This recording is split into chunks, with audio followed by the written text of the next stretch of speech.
Welcome back, everybody, to the Joe Osborne Show. I'm your host, Joe Osborne, for another episode here today. So let's get into it. We have a lot of stuff to get over here, especially in NBA and NHL free agency. So let's get into it here today. And we're going to obviously start off with the free agency. Last big thing in the week here. So let's talk a little NBA first. Lots of movement, but also a lot of things we didn't exactly expect. A lot of guys re-signing right now. But the main things I want to talk about here, I think this is the big thing that everyone has talked about, and I'm going to talk about right now, is Damien Lillard now has requested a trade out of Portland finally. So something we've been expecting to happen for, I think, probably like 3 or 4 years now. Finally, it's starting to happen, and it's more to the fact of who they drafted in the draft, but the third overall pick, Scoot Henderson, which, in my mind, I think he is one of my favorite prospects in that draft. Like him and Wayamba, I think those are my two favorite prospects in that draft. And Amen Thompson was a close third, but like this guy's gonna be very similar to Damien Lillard. I think they're gonna have very similar careers, very similar players.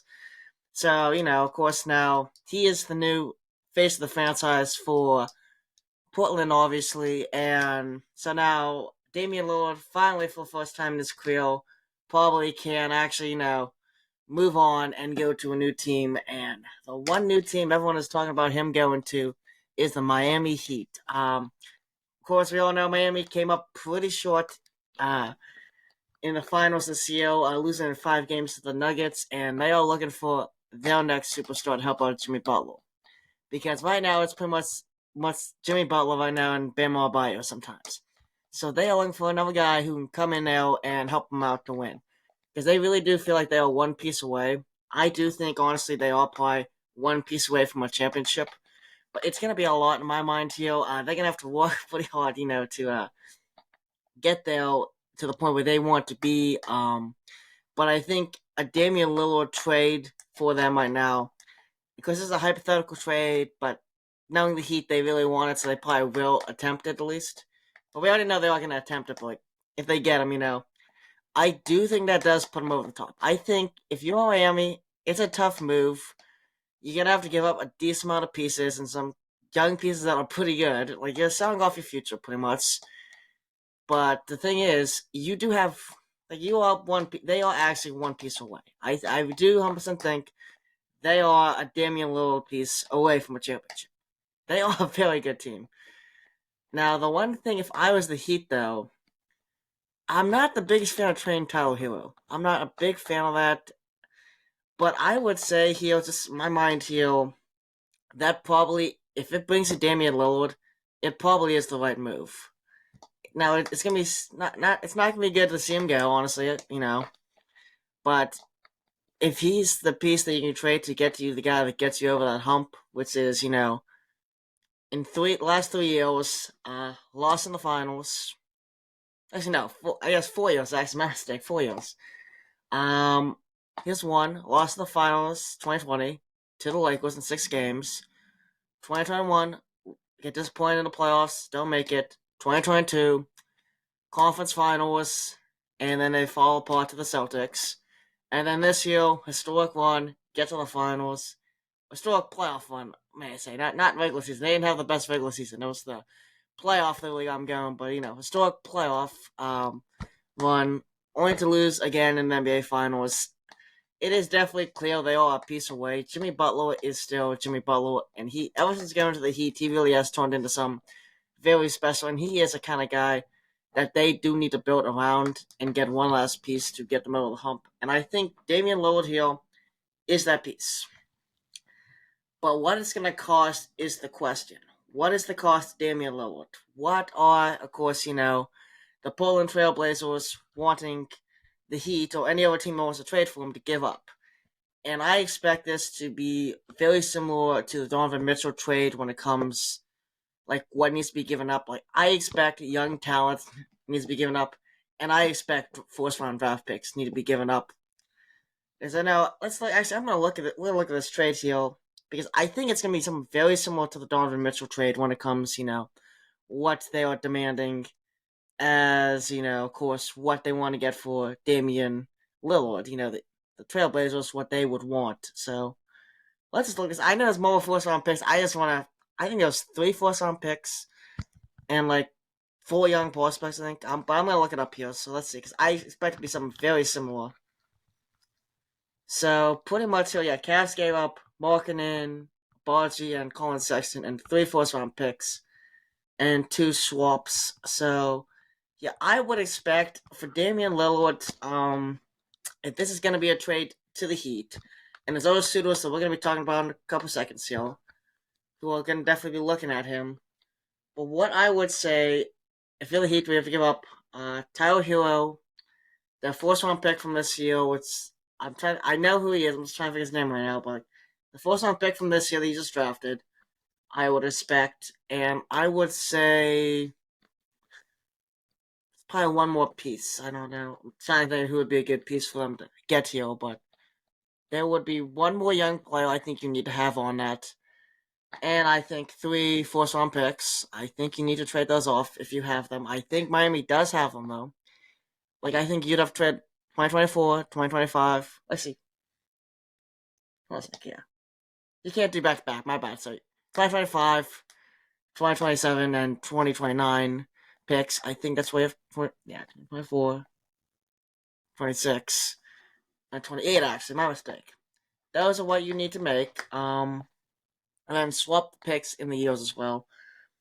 I basically would expect that to be what happens in my mind now. I think that is pretty much what a trade of the Heat or any team in general would cost you. But there are some other suitors, so obviously, a lot of teams are going to go after Damian Lillard because they know the potential. They know how good of a player he is. He is one of the best point guards in the league. He has consistently been there for years. And there's a lot of teams that will probably go after him. But I think the main one here that actually will get him is Miami. So that's the main one I'm really going to talk about here. But there are other players as well. I could see the Magic trying to pull a play for him, as they do have the face of the franchise in Banchio now. And they have Jalen Suggs. Like, they have a team that probably like one piece away. They're a playoff team. I expect the Magic to look at him just because they do want to make the next step, and I think a trade for him would be a next step up for them. There's more teams as well. I don't think the Kings are in on this. I think they're going to stay put because they're in a very good position as it is right now. I think they stay put. Also, I just don't expect the Trailblazers to trade him into the division. I expect him to be traded either to the East, in my mind. I feel like that's where it's going to go. But yeah, there's a lot of places. Brooklyn could be another place I could see him show up at. I think they would be willing to make that move. I think that's something they could do. And this is one that I don't think many people are going to be talking about. And it's kind of a long shot, but they more than have enough of the assets to do it. The Oklahoma City Thunder. I think that is a team.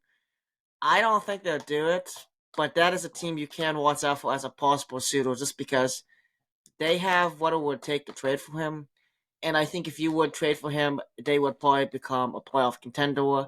They'll win the play-in this year. And I think they probably are looking to take the next step either this year or next year. I think OKC would be a great land spot for Damian Lillard. I think that'd work out very well for them. I think, obviously, OKC has more than enough of the assets to do it.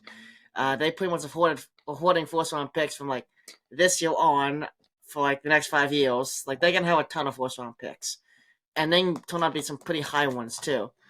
But there is also another scenario I've heard the Clippers may also be trying to get in on Damian Lillard as well. They've been very disappointed with the way Kawhi Leonard and PG has played out. They may look for another way, and I do think that is a possibility.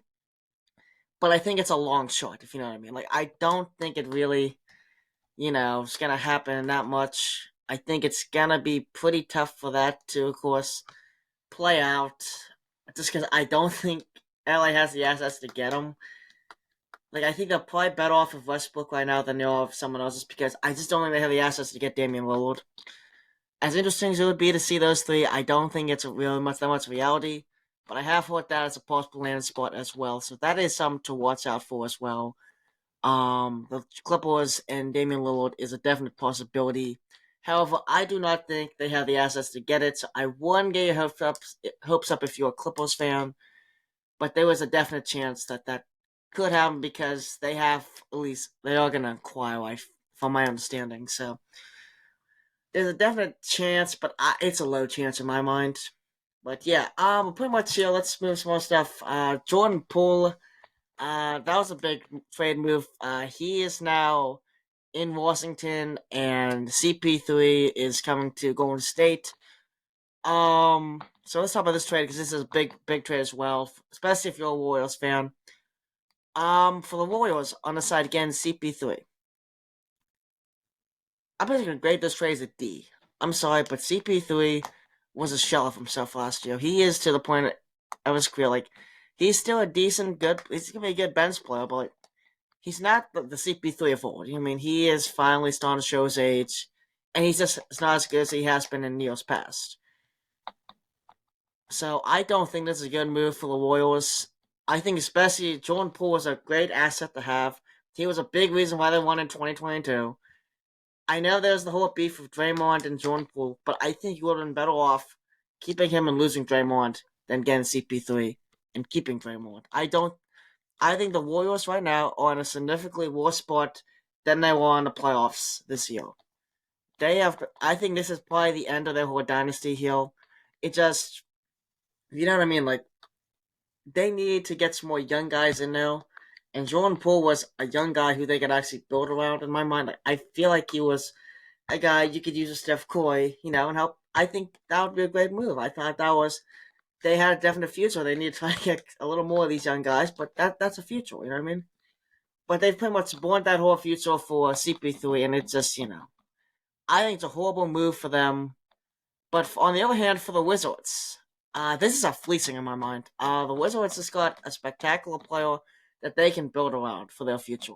They're right now looking to retool and rebuild. That's why they traded Bradley Beal to the Suns. And honestly, he is right now a perfect, spot for him to go. I think he is a great player. I expect him to work out very well for the team. And I do think, honestly, that if you are the Wizards, you have a great piece to build around, and it's been a while since you've had a piece to build around. Obviously, you need to get some more young players, obviously, through the draft lottery, again, through that and stuff. But like, where they're sitting right now, I like where they're sitting. I think there was a definite chance for them to have a good future with, Poole and also Kuzma as being pieces. Now, are they gonna be like the main guys? Poole possibly, Kuzma no, but there's something to build around. You know what I mean? Like, they have some they can take a couple years and build around to turn into an actual team that can compete for NBA Finals again, which they have not been in a long time.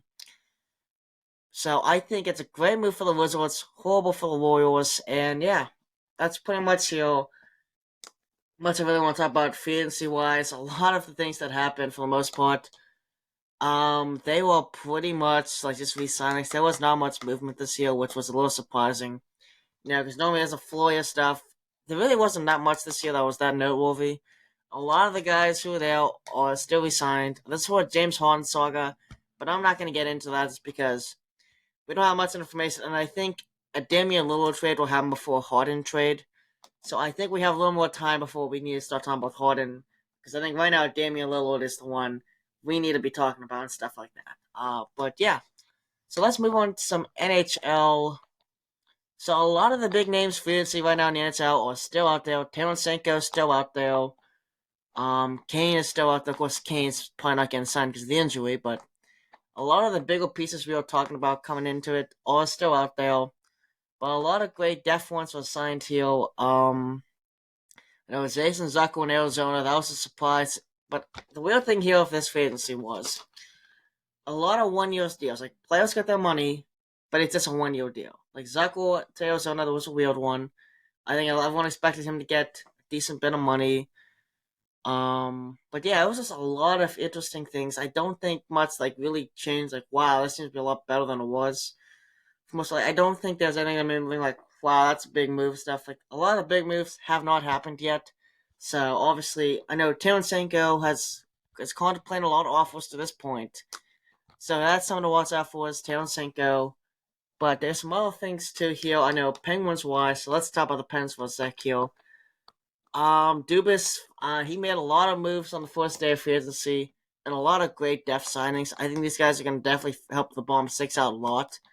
Now, is it 100% better than what it was? No, it still needs some work, obviously, but like, it's definitely an improvement over what last year was. Like, these are guys that actually fit Mike Sullivan's system, unlike last time. So I expect the Penguins. I think they did improve in free agency. A lot of people are a little mad about the Tristan Joey signing. I, however, think that's a good signing. If you look at the goaltending fantasy class that was this year, it just was not that good. Um, Other than Joey, there was no one better than him. I think he was the best one out there, and he's as long as he's healthy, he's one of the best goalies in the league. The problem is he needs to stay healthy. That was his problem last year. So if he can stay healthy, this is gonna be a spectacular signing for the Penguins. They already have a great bench piece in that they also signed right now in the Delkovitz. I think he'll be great for the bench. He does have starter potential. We've seen it in the past. He's had some very good deals in the past. He could be some very good. I think a spectacular backup option. I really love that. But yeah, definitely a lot of interesting moves here, Penguins wise. I think there's a lot of improvement. I really like the Ryan Graves signing. I think that's going to help out the defense a lot. It's getting younger. It's getting faster. That's how the Pens won in 2016 and 2017. That's what they've needed to get back to for years now. And again, younger and again faster. And I like the way they're doing. I think Dubas right now has done a spectacular job. But he is trying to do a couple more things here. And this leads me into my next and more, probably the biggest point of this whole, you know, episode here today. And that is because, I named this episode Fantasy Frenzy because there's a frenzy about a couple of players. Damien Lillard on the NBA side and on the NHL side here, Erik Karlsson. A lot of us expect him to go at the trade deadline. He did not, however, he was, of course, kept in San Jose just because they couldn't find a trade partner, to take the cap away. Now it's fantasy. Sharks, once again, are looking at it. And a lot of teams are called in, I think, apparently. But as of right now, from my understanding, is Pittsburgh is the front runner in Erik Karlsson. Now, it's a little shocking because I'm not sure what exactly the Pens would be giving for Erik Karlsson. But there was allegedly, according to Elliot Friedman, who is, pretty much the Adam Schefter of the NHL. So, he's normally right, he is in on a lot of this stuff, He has said he's heard multiple times that Penguins Karlsson, Erik Karlsson, is definitely at least being talked about, and there was the sense that it will most likely happen. We know Dubas has definitely been calling in a lot. He even confirmed that he has called in Erik Karlsson. And the other team that was in was Carolina on him. But Leslie now for the Tarasenko going there, which is still a lot of people think it's still going to happen. Allegedly, the Penguins are the front runners and are pretty much the only team in right now in Karlsson.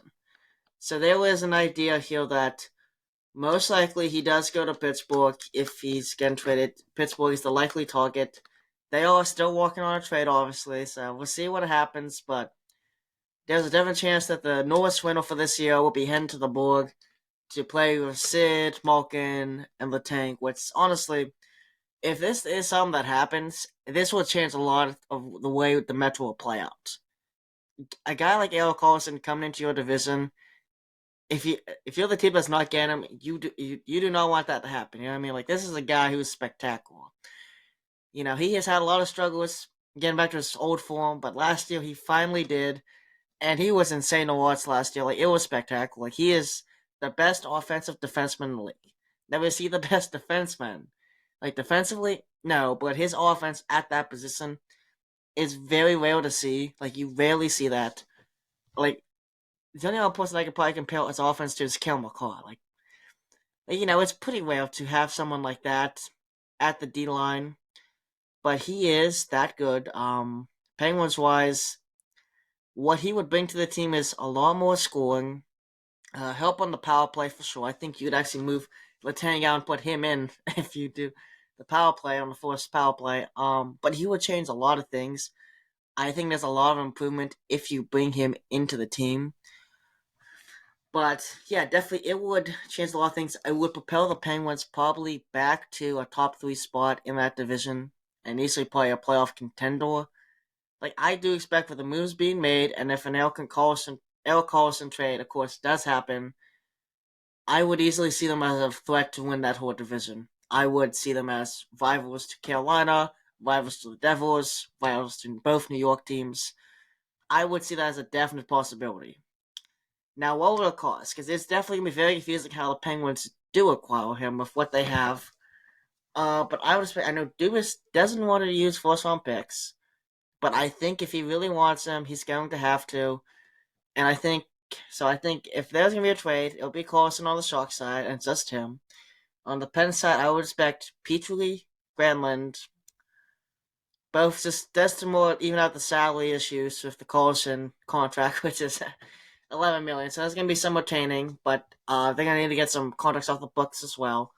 So I expect the third team to be involved in this as well. I don't know what third team, but the expectation would be a third team as well. And I think first round picks would have to be given up as well to do it, and probably a young player as well. But I think it's a lot of risk, but there's high reward for the risk. And I think some of the Penguins should do. I know Dubas is looking to really ramp this team, make it a different team than last year, and he already has done that a lot. And I think he continues to do that till if he makes that move. I think they are going to trade for a defenseman before the regular season, like a big name defenseman. I know Noah Hannafin has been talked a lot about, and they have looked at him as well.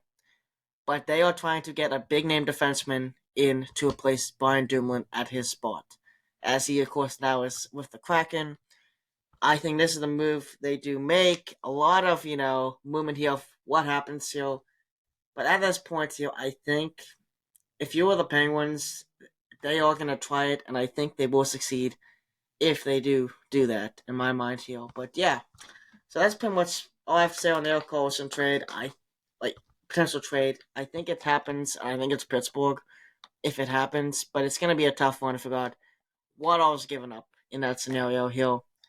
But yeah, that's pretty much it here for the episode today, because I was mainly talking about NBA and NHL free agency and some of the big potential trades we're going to be seeing here. So if you guys like this video, please comment on YouTube. You're also on YouTube here. Please comment, like, and subscribe, and tune in for more, because I have a lot more than just the podcast episodes. A whole bunch of other sports stuff as well.